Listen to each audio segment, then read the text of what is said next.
encore parlé d'elle, mais cette fois-ci, pas pour les factures salées qu'elle sert, mais pour le danger que représentent les poteaux de courant pendant l'hivernage.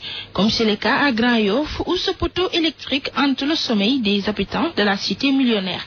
En attestent les propos de Madame Diallo. Depuis le début de l'hivernage, on a un problème ici avec le poteau électrique là. Bon, ça fait maintenant 3 fois. À chaque fois qu'il pleuve, il y a le poteau qui prend feu. Il donne des étincelles, on a des étincelles comme ça, on dirait des coups de canon. Et là aussi c'est dangereux. Et là aussi c'est très dangereux, non seulement pour nous les habitants ici environnants, mais aussi pour les riverains qui passent. Parce qu'ici vous voyez la route, il y a les gens qui passent, les gens qui ne savent même pas ce qui se passe ici. On a peur, non seulement on a peur parce qu'on a des enfants, on va au boulot. Des fois, les enfants paniquent comme ça, ils courent par-ci par-là. Moi, l'autre jour, j'étais obligée d'évacuer mes enfants de leur chambre et j'ai passé la nuit avec eux dans la chambre depuis 2 h du matin jusqu'à 6 h du matin. J'ai pas dormi. Même son de cloche chez ses voisins du quartier. J'habite en face du poste courant et personne ne dort à point fermé chez nous. Je me souviens, un jour, j'en suis arrivée à porter ma propre mère dans mes bras pour la sauver. Et puis, ce problème a duré plus de 6 ans.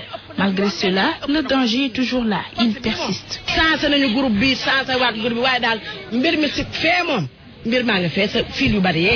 c'est un danger, vous voyez, même pas pour nous, mais imaginez les passants qui sont là, qui savent ce qui se passe là. Bon, là, c'est un danger pour eux, quand même. Malgré moult sollicitations, les agents de la Sénélec tardent à réagir. Moi, j'ai averti l'autre jour, le jeudi passé, à 2 h du matin, mon mari les a appelés. Bon, il y a aussi mon voisin là, celui qui est là. Lui aussi, à 2 h du matin, il a appelé. Ils n'ont pas réagi. Bon, on les a appelés maintes fois, on les a appelés X fois, mais ils ne sont pas venus. Un SOS s'est lancé aux autorités. Qu'ils nous aident. On ne menace pas, mais qu'ils nous aident. Parce qu'ici, on est en danger. Parce que vous voyez, un fil électrique comme ça, des fois, les courts-circuits, par-ci, par-là. Bon, moi, j'ai peur qu'on nous aide. On appelle à l'autorité, effectivement, au Sénélec, pour qu'ils viennent en aide quand même. Parce que chaque fois, il y a des coupures de courant qui sont là. Bon, donc, s'il s'agit d'augmenter les factures, ils sont là. Mais donc, s'il y a un danger, si on les appelle, ils devaient venir. Durant la saison des pluies, les poteaux d'électricité étalent au grand jour les limites de leurs installations.